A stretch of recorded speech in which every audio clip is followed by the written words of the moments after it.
희생 없이 기적 없다. 희생 없이 기적 없다라는 제목으로 하나님 말씀 증거하도록 하겠습니다. 예수님을 사랑합니다. 그리고 또 많은 사람들이 예수님께 헌신한다고 얘기를 합니다. 근데 진짜 필요한 거는 말만이 아니라 우리 삶으로서의 헌신이 꼭 필요하다는 것입니다. 그래서 믿음, 그럴 때 앞에 거 붙는 수식어가 헌신적인 믿음, 이게 꼭 필요합니다. 또 봉사, 그럴 때도 헌신적인 봉사, 충성할 때도 헌신적인 충성. 이 헌신적이라는 것은 반드시 들어가야 된다고 생각합니다. 그 헌신의 대명사가 될 만한 사람이 누굴까? 저는 그게 마리아라고 생각을 합니다. 오늘 1절과 2절 보십시오. 배경인데 6월절 엿새 전에 예수께서 베다니에 이르시니 이곳은 예수께서 죽은 자 가운데서 살리신 나사로가 있는 곳이라. 거기서 예수를 위하여 잔치할새 마르다는 일을 하고 나사로는 예수와 함께 앉은 자 중에 있더라.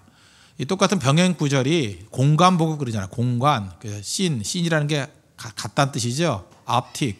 그래서 synoptic gospel. 그래서 공간 복음 그럽니다. 같은 시각으로 바라본 복음서. 마테마가 누가복음이죠. 이 세 복음서를 공간 복음으로 그러는데 공간 복음에 이게 다 나와 있습니다. 마태복음에는 26장에 나와 있고 그다음에 마가복음에 14장에 나와 있고 그리고 공간 복음 말고 요한복음에도 이게 또 나와 있어요. 그러니까 굉장히 중요한 거죠. 복음서에 다 나와 있다는 것입니다. 굉장히 의미 있는 사건이다 이렇게 얘기하고 있습니다. 병행 구절 마태복음 26장과 마가복음 14장 내용들을 보면은 그죠? 이 전체적인 배경을 알 수 있다는 것입니다. 먼저 이 말씀은 요한복음 11장에 있는 내용과 연결이 되죠. 요한복음 11장에 나사로가 죽었다가 살아났습니다. 그때의 그 가족이 오빠가 나사로고 동생이 마르다, 마리아 이 가족입니다. 그때 그 마리아가 행했던 일이다라는 것입니다. 장소는 베단인데 베단이는 어디냐? 예루살렘으로부터 3km 떨어져 있는 곳입니다. 굉장히 가깝죠. 그러니까 이 상수에서 길어봐야 어디요? 그 공덕 정도? 얼마나 가까운지 아시겠죠? 이건 도시라고 말하기보다는 그냥 옆 동네라고 말할 수 있습니다. 그래서 베다니 그리고 예루살렘. 그래서 예수님께서는 예루살렘에 가셨을 때 쉬실 때 꼭 베다니에 오셔서 이 마리아의 집에서 쉬셨던 것 같습니다. 3km밖에 되지 않았는데 중요한 건 무엇입니까? 죽었던 나사로가 살아났습니다. 그래서 일대에 큰 소동이 일어났습니다. 그렇지 않겠습니까? 죽어가지고 4일째 돼서 냄새가 난다 그러잖아요. 무덤에 굴 같은 무덤에다가 넣어놓고 돌로 막아놨다니까요. 4일 돼가지고 4일 돼가지고 냄새가 날 정도였으니까 사람들이 다 알 거 아닙니까? 그냥 나사로에 나오라 그랬더니 붕대 가무채로 나왔어요. 그다음에 붕대를 풀라 그랬더니 자기가 풀었니 남이 풀었는지 풀었어요. 그러니까 이게 얼마나 센세이션을 일으켰겠습니까? 그래서 이 베다니에서는 유명한 사건이었고 이건 베다니가 아니죠. 예루살렘에서도 소문난 위대한 아주 유명한 사건이었다는 것입니다. 이 사건 이후에 이 마리아의 마음이 변화가 일어난 거죠. 예수님에 대한 믿음이 그냥 랍비에 대한 믿음 정도가 아니라 하나님의 아들이구나. 하나님이시구나. 그래서 요한복음 11장 이후의 사건이라는 걸 잊지 마십시오. 예수님이 하나님이시구나. 이런 확신이 왔다는 것입니다. 6월절 6일 전이라는 의미가 있습니다. 유대인들은 1년에 3차례 예루살렘에 올라가는 거 아시죠? 그중에 하나가 6월절입니다. 그러니까 예루살렘에 올라가는 과정입니다. 그러니까 예루살렘 올라가시기 전에 잠깐 쉬신 거예요. 어디 베다니에서 3km 정도 떨어져 있으니까.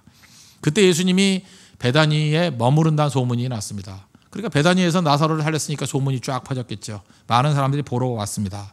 거기서 잔치가 벌어졌습니다. 나사로의 집은 아닙니다. 이 병역 구절을 보니까 나병 환자 시몬의 집이라고. 아마 나사로하고 굉장히 가까운 사람이었던 것 같습니다. 다른 그 초창기 기록을 보면 친척이었다 이런 기록도 있는데 믿을 건 못 됩니다. 하여튼 가까운 사람이었던 것 같아요. 그 잔치 자리에 나사로도 오고 또 예수님 따랐던 마르다 마리아 다 와 있던 상황이었습니다. 그때 벌어진 일이라는 거예요. 나병 환자 시몬의 집에서 벌어진 사건.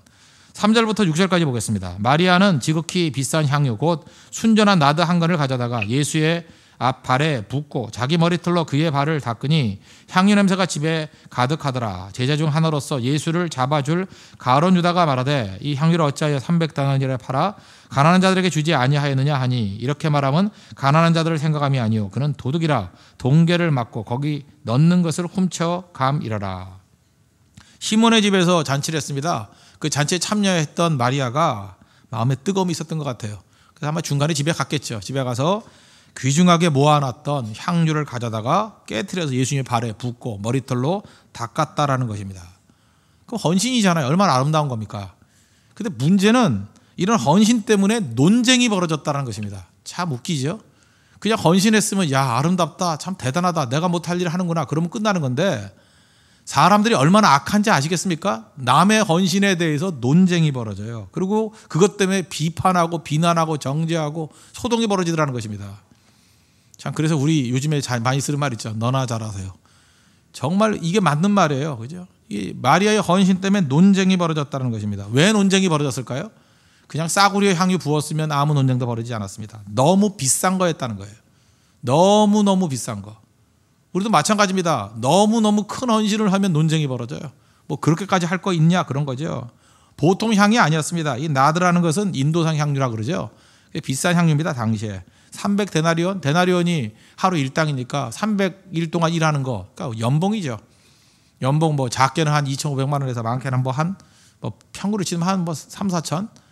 그러니까 몇 천만 원짜리 향유입니다. 그걸 깨가지고 갖다 부었다는 것입니다. 이런 비싼 향유를 갖다 부으니까 소동이 일어나더라는 거예요. 근데 왜 소동이 일어나느냐? 뭐 엉뚱한 소리 하죠. 왜 그거 가난한 자들에게 주지 않느냐? 그 자기 돈으로 주지. 그죠? 남의 헌신하는 거에 대해서 꼭 시비 걸잖아요. 그거 팔아가지고 가난한 자들 주는 게 낫지 왜 예수님께 주느냐? 그럼 분개했다 그래. 분개. 그리고 마태복음 26장 같은 데 보니까 무슨 의도로 이것을 허비하느냐? 허비했다. 낭비했다. 낭비했다고 얘기하면 낭비. 허비라는 말, 낭비라는 말, 헌신을 그렇게 표현해요. 허비했다, 낭비했다. 뭐 하는 짓이냐? 이번에 네팔 선교 가죠? 분명히 그럴 사람 나올 거예요. 왜 시간을 낭비하냐? 왜 물질을 낭비하냐? 꼭 그런 얘기 나와요. 왜 비싼 비행기 티켓 끊어가지고 왜 가서 낭비하냐? 왜 중요할 일 하는 사람들 왜 휴가도 안 쓰고 거기 가서 낭비하냐? 말을 하든 안 하든 그런 시각이 분명히 있다는 것입니다. 우리가 낭비라는 말을 쓸 때의 의미 두 가지가 있죠. 첫째는 필요 이상으로 소비했다는 거죠. 그걸 낭비 그러지 않습니까? 예를 들어서 뭐 어떤 데이트하는 남자 여자가 저녁 식사로 100만 원을 썼다. 그러면 지나치게 소비한 거죠. 아니 무슨 젊은 애들이 밥을 뭐 100만 원짜리를 먹어? 뭐 이러지 않겠습니까? 뭐 너무 크게 말했나요? 뭐 한 20만 원 그럴까요? 20만 원도 큰 거죠. 제 생각에는 2만 원 넘으면 다 큰 거니까, 그죠? 하여튼간에 뭐 100만 원이라 합시다. 기왕에 뭐 진짜도 아니니까, 그죠? 100만 원 했다 그러면 야 지나치게 소비 많이 한 거 아니냐? 뭐 이런 게 다 있어. 그럴 때 뭐라 그래요? 낭비 그러잖아. 낭비. 지나치게 그 소비했다. 필요 이상으로 소비했다. 또 하나는 뭐죠? 필요 없는 소비를 할 때 그죠? 필요 없는 소비. 필요 없는 소비. 여기 또 우리 아버님 오셨는지 모르겠는데 우리 아버지가 우리 아버지 젊었을 때 꼭 우리 어머니하고 말하는 거 보면 우리 아버지가 참 마음이 좋으신 분입니다. 옛날에 이렇게 버스를 타거나 하면 이렇게 버스에서 뭐 팔잖아요. 그죠? 그러면 불쌍하면 다 사와요. 그때 우리 어머니가 꼭 하는 얘기가 뭐냐 하면 이 쓸모없는 걸 왜 사왔냐 맨날 그래. 쓸모없는 거. 뭐 이상한 거 많이 사왔어요. 뭐 그죠? 이거 왜 사왔냐? 뭐 어디 뭐 배면은 뭐 병이 났는데 뭐 이런 거 맨날 사오고 그죠? 제가 아무리 생각해도 웃겨서 그죠? 뭐 별거 다 사왔어요. 뭐 갖다 붙이면 뭐 체한 게 낫고 그게 말이 되나요? 그죠? 하여튼 죄송합니다. 여기 오셨으면. 근데 그 생각이 나더라고요. 그럴 때 제 귀에 쟁쟁이 어머니가 했던 얘기가 왜 쓸모없는 걸 사오냐, 쓸데없는 걸 사오냐 그런 거죠. 낭비가 그런 거예요. 그러니까 필요 이상으로 소비했다, 필요 없는 걸 사왔다. 낭비란 건 그런 의미가 있다는 것입니다. 그래서 낭비라는 말을 할 때 반드시 들어가는 게 뭐죠? 가치 평가, 이 value에 관한 것이 들어가 있죠. 이 가치라는 게 들어가 있잖아요. 가치. 그러니까 이 사람들이 낭비라고 얘기했던 건 뭐예요? 예수님에 대한 가치를 보여주고 있는 거예요.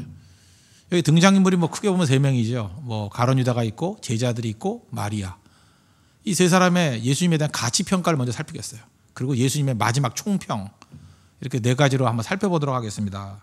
한번 생각해 보세요. 로마 황제가 왔다 그러면 일전에 말씀드렸죠. 로마 황제가 와가지고 음식을 먹고 있는데 누가 와가지고 300데나리온짜리를 갖다 부었다. 이 말 안 했을 거예요. 황제니까. 뭐 갖다 부을 정도가 아니라 그걸 갖다가 풀장에 모아놓고 그죠? 풀장에 그냥 향유로 수용을 해도 뭐 황제니까 그러고 넘어갔을 거라고요. 근데 예수님이니까 그냥 시비 걸잖아요. 그러니까 우리가 어떤 거에서 시비 거는 거를 보면 그 사람이 그 대상에 대해서 어떤 가치를 갖고 있느냐에 대한 태도가 보인다는 것입니다. 그러니까 이 본문을 통해서 우리가 느끼는 감정이 우리가 예수님에 대해서 어떻게 생각하느냐, 예수님에 대한 가치를 어떻게 평가하고 있느냐 이걸 다 알 수 있다는 것입니다. 첫째로 살필 것은 가룟 유다인데 가룟 유다의 생각은 제가 볼 때 이건 믿지 않는 세상을 대표한다고 생각을 합니다. 믿지 않는 세상.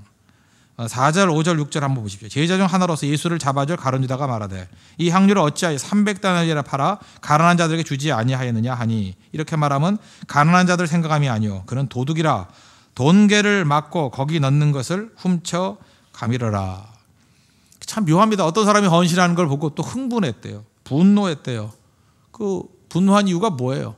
이 겉으로 볼 때 분노한 이유가 뭐 가난한 자 이렇게 구제 때문에 분노하는 것 같이 보이죠. 근데 뒤에 보니까 주석이 나오잖아요. 왜 분노했어요? 그거 예수님께 헌금이나 하지. 그럼 내가 훔쳐갈 건데 돈 때문에. 그 사람이 분노하는 걸 보면요, 그 표면적인 이유하고 진짜 이유하고 다릅니다. 잊지 말라고요. 그거를 이해를 못하는 사람들이 많아요. 그 어리석기 때문에 그러죠. 왜 분노했어요? 그 자기가 돈 횡령할 수 있는 기회를 놓쳤기 때문에 뭐 그런 거죠. 분노했다는 것입니다. 근데 표면적으로 어떻게 말해요? 말은 멋지죠. 그 팔아가지고 가난한 자들 구제하지. 그랬다는 거예요.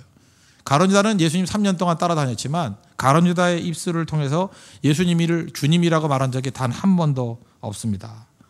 그러니까 가룟 유다는 어떤 사람이에요? 가룟 유다는 뭐 우리가 그렇게 선입견인지 모르지만 이 사람이 그 자기가 그 열심당원이었다는 그런 얘기가 있지 않습니까? 이 사람은 자기 생각을 포기한 적이 없어요. 예수님을 3년 동안 따라다녔지만 자기 생각이 굳어져 있어요. 자기 생각을 절대 포기하지 않고 그리고 모든 것을 자기의 잣대로 평가해요.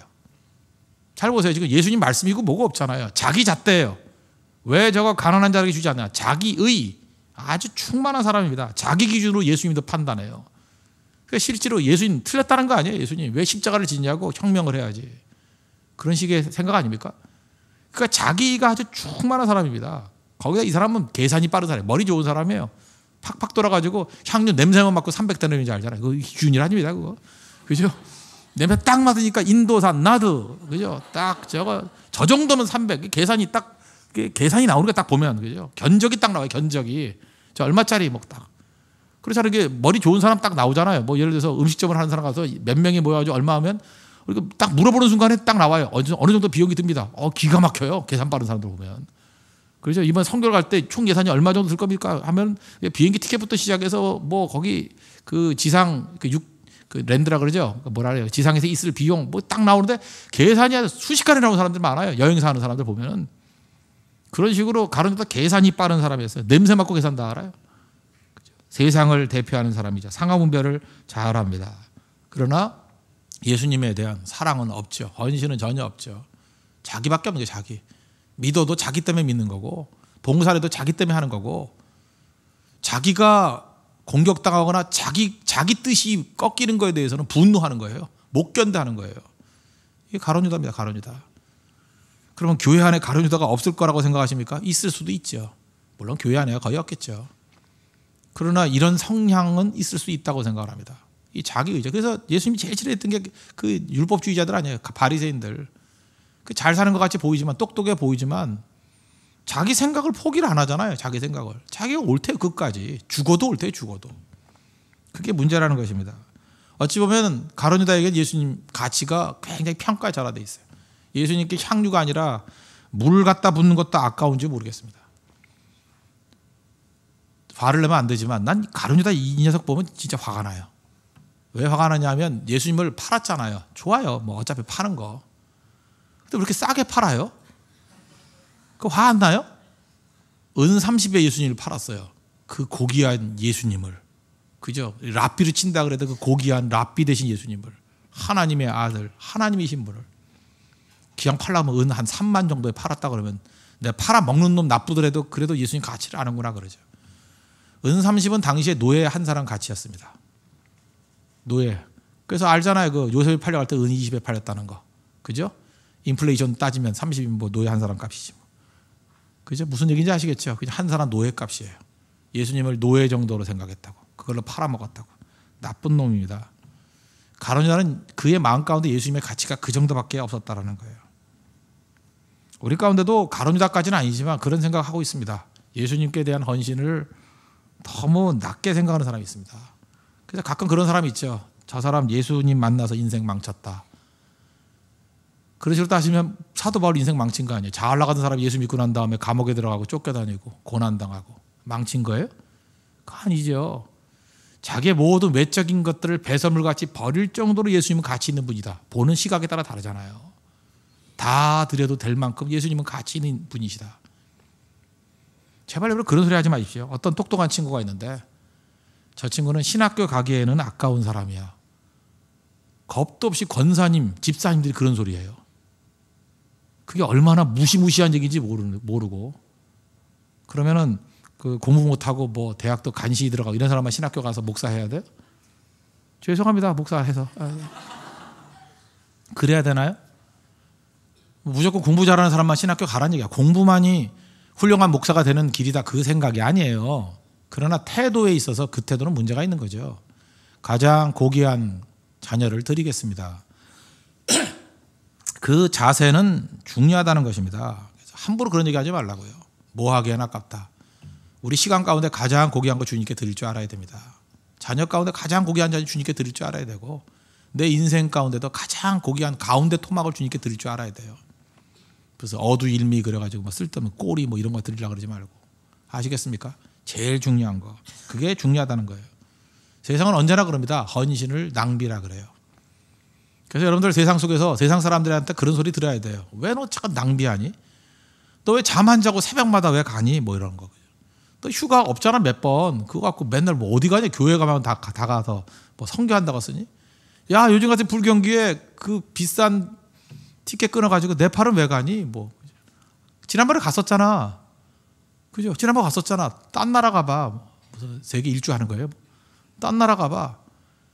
우리 갔던 사람이 계속 같은 데 가는 거 보면은 여행 때문에 가는 거 아니잖아요. 그렇잖아요. 우리 거기 사역이잖아요. 뭐 관광객을 친다면 뭐 하루 정도나 쉬나요? 예, 그거 위해서 그 많은 대가를 치는 게 아니야. 세상 사람들이 볼 때는 낭비예요, 낭비. 낭비라고요. 어떤 사람은 그 식당 문 닫고 가요. 식당 문 닫고. 김포 들꽃향기인가? 예. 문 닫고 가요. 병원 문 닫고 간 사람이 있고요. 이해를 못해, 이해를. 그 물질적으로 친다 그러면 그 엄청난 거죠. 어떤 때는 뭐 1,000만 원 이상, 1,000만 원이 더 되는 손해를 감수하고 가는 거죠. 제가 볼 때 그게 마리아의 향유죠. 그게 왜 가치가 없는 거예요? 그걸 왜 낭비라 그래요? 헌신이라 그래야지. 귀중한 헌신이지. 우리 가룟 유다의 시각에서 벗어날 수 있는 믿음의 종 되길 바랍니다. 그리고 헌신은 아름다운 거예요. 그거는 찬송해야 되고 박수 쳐야 되고 인정해야 될 귀중한 것입니다. 우리가 사라진 게 헌신 아니에요. 가끔 보면 헌신을 볼 수 있는 데 딱 하나 있어요. 과도하게 아까 낭비라 그랬죠. 낭비같이 보이는 거. 자식에게 투자하는 거예요. 내가 볼 때 돌대가리예요. 저런 놈한테 돈을 왜 투자하나. 죄송합니다. 내가 누군지 모르니까 막 얘기하는 거예요. 여러분 자녀라고 생각하지 마세요. 저런 지지리도 못난 놈한테 뭘 저거 투자하나. 그냥 놔두면 저거 뭐 투자하나 안 하나 그게 그건데. 부모들은 그렇지 않잖아요. 쏟아 붓잖아요. 뭐 되지도 않을 놈한테 대학 보내려고 그러고 되지도 않을 놈한테 뭐 투자하고. 그거 낭비 아니에요? 그거 왜 낭비하죠? 사랑이잖아요. 사랑이라고 그러지 않아요? 예수님이 그 되지도 못할 자식보다 못한 분입니까? 헌신하고도 충분할 가치가 있는 분이시죠. 잊지 말라고요. 우리가 인생에서 드릴 수 있는 최고의 가치는 예수님께 드리는 거예요. 예수님께 대한 헌신. 그래서 우리 남은 평생 가장 고귀한 건 다 예수님께 드리십시오. 후회 없습니다. 가장 열매 많이 거둘 수 있는 능력의 목표가 될 수 있다는 것입니다. 두 번째는 제자들의 태도인데 제자들의 태도. 세상의 판단은 뭐 이렇다는 거 알죠. 근데 제자들은 믿는 자들이잖아요. 그 믿는 자들은 다 예수님에 대해서 헌신하고 이해하느냐? 그렇지 않다는 거죠. 마태복음 26장 8절 보니까 제자들이 보고 분개하이르되 무슨 이들로 이것을 허비하느냐? 또 그들도 마찬가지야. 분노하고 화내고 믿는 사람도 그렇다는 거예요. 예수님 기적 다 봤습니다. 3년 동안 따라다녔습니다. 여기서 할 수 있는 게 뭐예요? 예수님께 가까이 있다고 다 사랑하는 것도 아니죠. 교회 오래 다녔다고 다 예수님 사랑하는 것도 아니죠. 성경 많이 안다고 다 예수님 사랑하는 거 아니죠. 그래서 여러분들 교회 오래 다녔다. 그거 너무 자랑하지 말고요. 나 성경 많이 안다고 자랑하지 말고 헌신을 보여주십시오. 헌신하는 사람이 헌신하는 거예요. 그거 아니면 아무것도 아니죠. 어쩌면 주님 사랑한다고 말하면서 1시간도 그 드리는 걸 그렇게 힘들어하고 그저 물질 돈 몇 푼 드리는 것도 그것도 힘들어하고 고민하고 밤낮 이런다라는 것입니다. 이게 문제가 있는 거죠. 그리고 예수 믿으면 느는 거 이 말만 들어요. 말만. 입만 좋아져가지고 밤낮 이거 보세요. 뭐 가난한 자들에게 도와줘야 되는 거 아니야. 이런 소리 맨날 하고요. 근데 실질은 뭐예요? 돈에 대한 관심이 있는 거죠. 아까도 이거 잠깐 얘기해야 되지만 이런 거예요. 예를 들어서 가난한 사람 잠깐 얘기할 때 꼭 물어보십시오. 가난한 사람 얘기하면 네 돈 갖고 얼마나 도왔냐 그걸 꼭 물어봐야 돼요. 근데 지금 우리 사회도 그렇잖아요. 가난한 사람 돕자 그러는데 누구 돈으로? 부자 돈으로. 부자 돈 뺏어가지고. 물론 사회 시스템에서 그렇게 만드는 것도 중요하겠지만 1차적인 건 뭐예요? 내 돈 갖고 난 자기는 돈 없대요. 그 입에도 닥치고 있든지. 제가 옛날에 그런 비유 많이 들었죠. 이거 실제로 있었던 일인데 제가 상담을 했던 형제예요. 어떤 뭐 인천 쪽인가 거기서 지하철을 타고 오는 형제였답니다. 교회로. 근데 뭐 또 남자애들 또 이렇게 거들먹거리는 게 있잖아요. 빈자리 많잖아요. 종점이니까. 그러면 종점 가까이 있기 때문에 빈자리가 많았는데 빨리 뛰어가면 이렇게 앉을 수도 있는데 괜히 어슬렁어슬렁 거리면서 멋지게 걸으려고 그죠? 자리에 연연하지 않는 듯이 해가지고 탁 서 있었다는 거예요. 그죠? 멋있게 그냥 뭐 이렇게 읽지도 않은 타임즈 손 쥐고 이렇게 걷고 왔다는 거예요. 그래서 사람이 꽉 찼지 않습니까? 그러다가 이제 한 번은 할머니쯤 되시는 분이 올라탔는가 봐요. 근데 그 앞에 앉아 있는 젊은이 같이 보이는 사람이 지금이야 뭐 경로석이 있지만 없을 때요. 자리 양보 안 했다고 막 화가 나더라는 거예요. 화가. 저한테 와서 상담을 했어요. 목사님 이럴 때 어떻게 하는 것이 크리스찬의 바른 자세입니까? 그러더라고요. 참고 기도해야 됩니까? 아니면 가가지고 한번 훈계의 말을 너 인생 그렇게 사는 거 아니야? 그렇게 말해야 되는 게 맞습니까?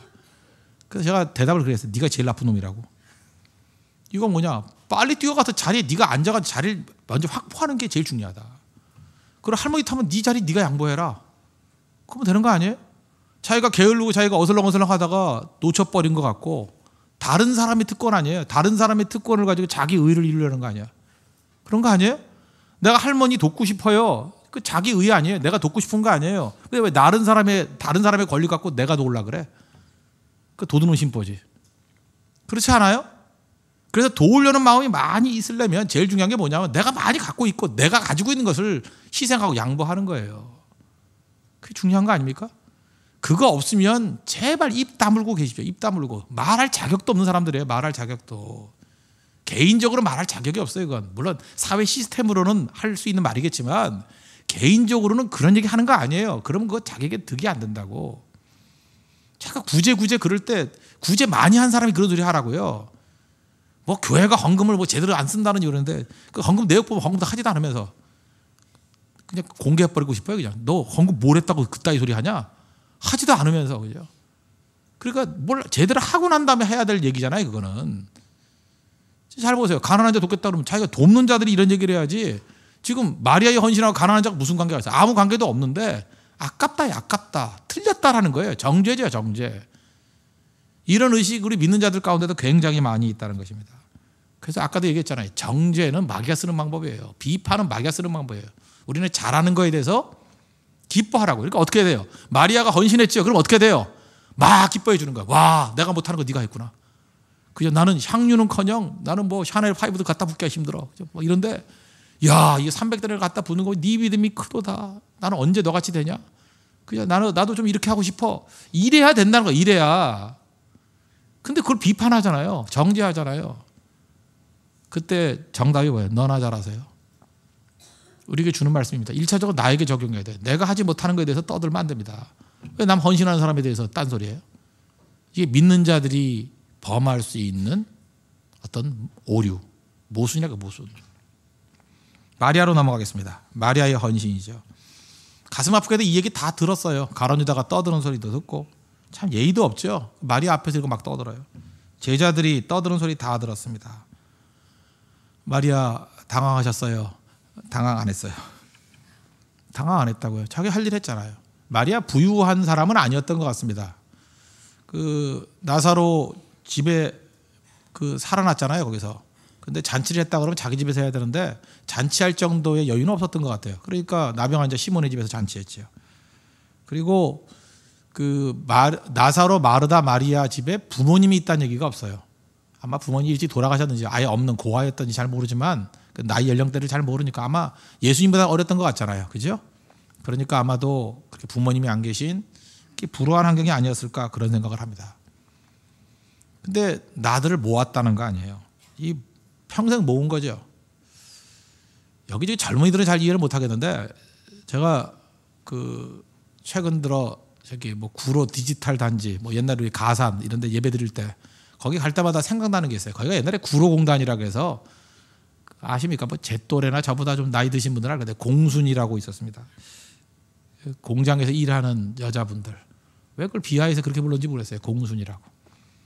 그 저녁에는 그 산업체 뭐 특별학교에서 공부하고 낮엔 일하고.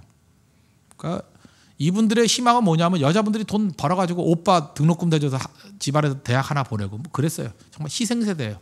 지금 50대 아주머니들 가운데 되게 많아요. 정말 눈물로 보낸 세월이에요. 근데 이분들의 희망이 뭔지 아십니까? 그 월급 받아가지고 통장에 입금하는 그 재미로 살았어요. 그래서 드라마 같은 데 보면은 이 공장에서 일하시는 분들 통장 보면서 힘들 때 위로받는 거예요. 돈이 이렇게 쌓였구나. 그거 아세요? 이거 쌓였구나. 이거 정도 쌓이면 시집 가야지. 뭐 이거 더하면 뭐 어머니 뭐 해드려야지. 뭐 이런 식으로 그 통장에 돈 쌓이는 기쁨. 그게 고난을 이기는 힘이었고요. 또 인생의 꿈이었어요. 그 통장에 있는 액수를 바라보는 게 꿈이고 그 여자분들의 눈물이고 그 여자분들의 웃음이고 그 여자분들의 미래고 그 여자분들의 비전이었어요. 나는 나도 이걸 보면서 공순이가 생각나요. 마리아도 불우했던 것 같아요. 이게 조금씩 모았겠죠. 그래서 향유에다가 나들을 계속 모은 거예요. 모은 거.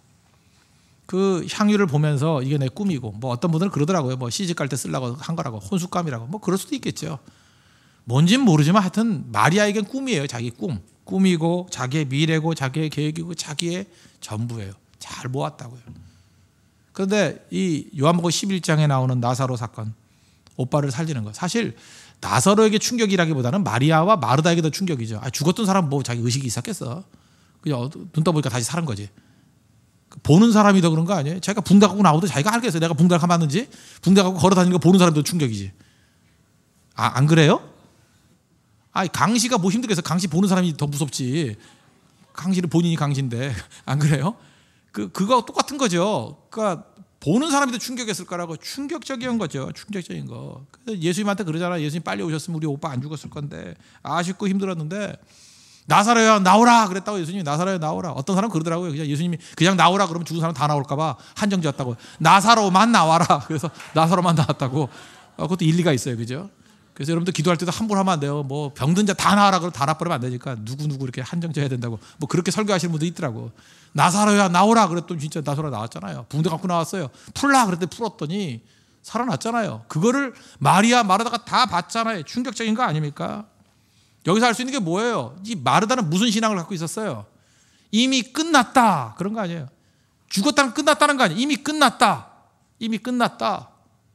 그렇죠. 죽은 지 사흘 돼가지고 냄새난다. 이미 끝났다. 그런데 예수님이 오셨더니 끝난 게 아니더라는 거예요. 다시 시작이라는 거예요. 나는 부활이요 생명이니. 맞죠?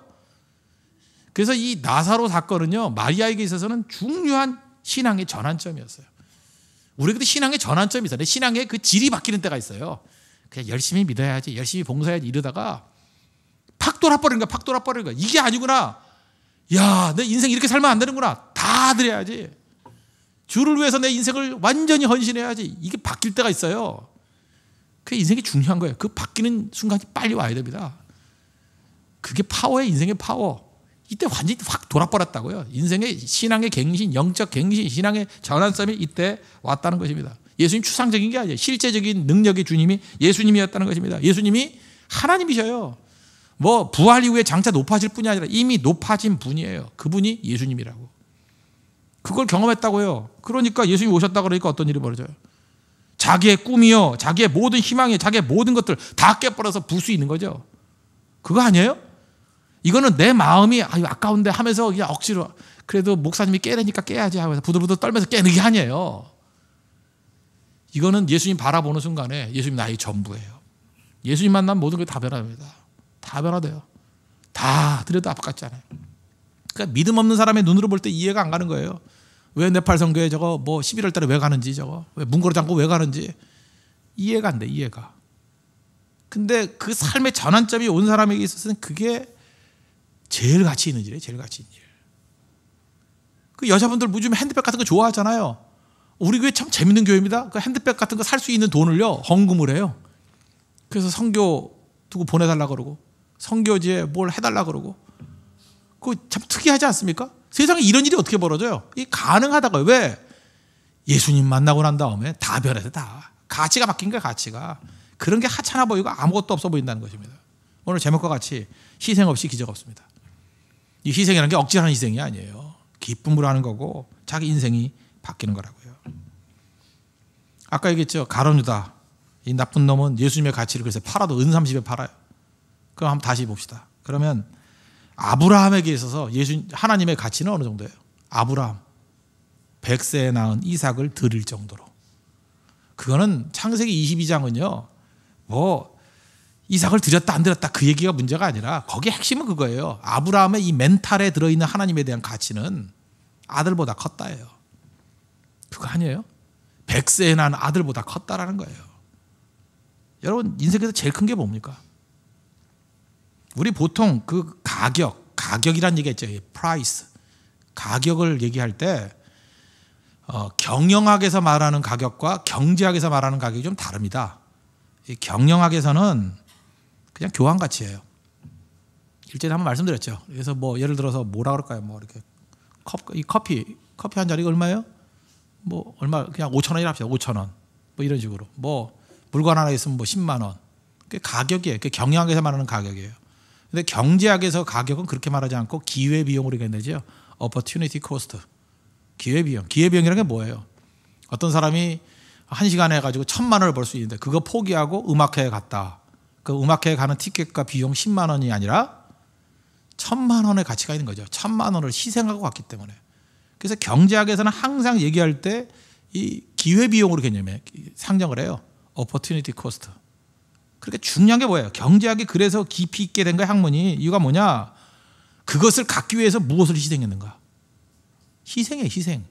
희생의 가치라고. 희생의 가치. 그러니까 여러분 하나님에 대한 사랑에 대한 가치, 하나님이 어떤 분인가? 여러분 희생을 통해서 가치가 드러나는 거예요. 희생을 통해서.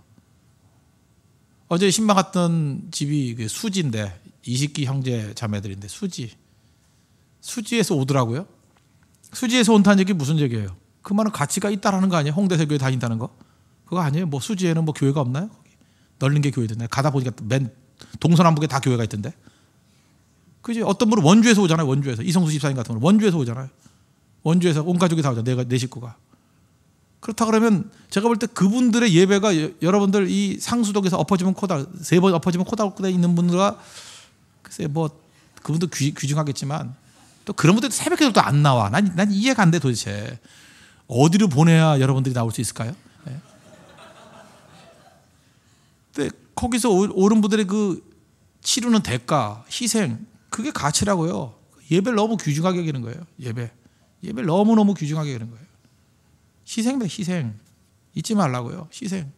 그렇다 그러면 우리 한 사람 한 사람 가치가 얼마예요? 여러분 얼마짜리입니까? 교통사고 가치를 칠 거예요? 뭐 죽었더니 뭐 얼마 받았다. 그게 여러분 가치예요? 아닙니다. 나를 살리기 위해서 예수님이 죽으셨어요. 그래서 기회비용으로 따진다 그러면 우리 한 사람 한 사람의 가치가 어느 정도예요? 예수님이에요. 그래서 우리가 형제 자매를 미워하거나 욕하면 안 돼요. 내 형제 아무리 미천해 보이더라도 그 형제를 살리기 위해서 예수님이 죽으셨어요. 그죠? 그래서 우리는 하나님의 형상대로 지음받은 인간을 미워하면 안 되고 무시하면 안 됩니다. 사람 무시하는 거 하나님이 제일 싫어해요. 사람을 왜 무시해요? 누구든 가난하던 병들던 모자르던 사람 무시하면 안 돼요. 그 영혼은 예수님만의 가치가 있어요. 나도 마찬가지고. 그래서 베드로전서 2장 9절 보니까 너희는 택하신 족속이요. 참 기가 막힌 표현이죠. 왕 같은 제사장이라고. 우리 다 왕같이 여겨야 돼요. 왕 같은 제사장. 거룩한 나라. 그의 소유된 백성으로 우리가 바라볼 줄 아는 그 눈이 있어야 된다는 것입니다. 가치 있는 거죠.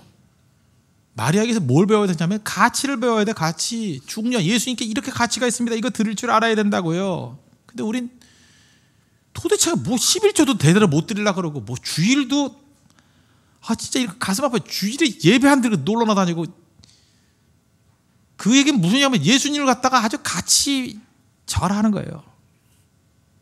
그 정도 가치도 안 되는 거예요. 그 정도 가치도. 어떤 사람은 예배하고 데이트하고 맞바꾸자. 데이트만도 못한 그 못생긴 여자만도 못한 것으로 예수님을 쳐요? 나쁜 놈들아. 그렇죠. 그게 말이 안 되는 거죠. 난 너 없어도 괜찮아. 예수님 만나러 가. 그러고 가면 여자가 줄레를 쫓아올 거죠. 그분이 누군데 하면서. 진짜 절대 가치를 깨닫는 거죠. 누가복음 18절 부자 청년 나오죠. 부자 청년. 우리 좋게 한번 생각합시다. 우리 항상 좋게 보는 사람이니까. 부자 청년 참 말 잘하잖아요. 내가 어떻게 해야지 구원받겠냐 그러고. 그랬더니 뭐 이렇게 계명 다 지키라 했더니 나 어려서부터 다 지켰어요. 잘 산 거 이거 다 거짓말이 아니라고 생각합니다. 그 다음에 외적으로도 부유했다 그러죠. 부모로부터 물려받았던 자수성가했던 부모로부터 물려받아도요 재산도요 여러분들 그 관리 능력이 있어야 됩니다. 준다고 다 되는 거 아니야. 이게 모자로 내는 재산을 아무리 줘도 관리 못해요. 그러니까 부자로서 관리할 수 있을 정도의 능력이 있는 형제예요. 관원이었다 그랬습니다. 아마 무슨 뭐 고시 패스했는가 봐요. 예, 고위 공무원이었습니다. 거기다가 외적으로만 잘 나가는 거 아니에요. 영생에 대한 관심이 있어요. 영생, eternal life. 괜찮은 사람이죠. 여러분들 전부 다 이렇게 부자 청년같이 이렇게 유능한 청년들이 되길 바랍니다. 나 이거 진짜예요. 결론을 하니까 아멘은 안 하는데 정말 이렇게 되길 바라요. 정말 되길 바란다고. 예수님도 좋게 보셨잖아요.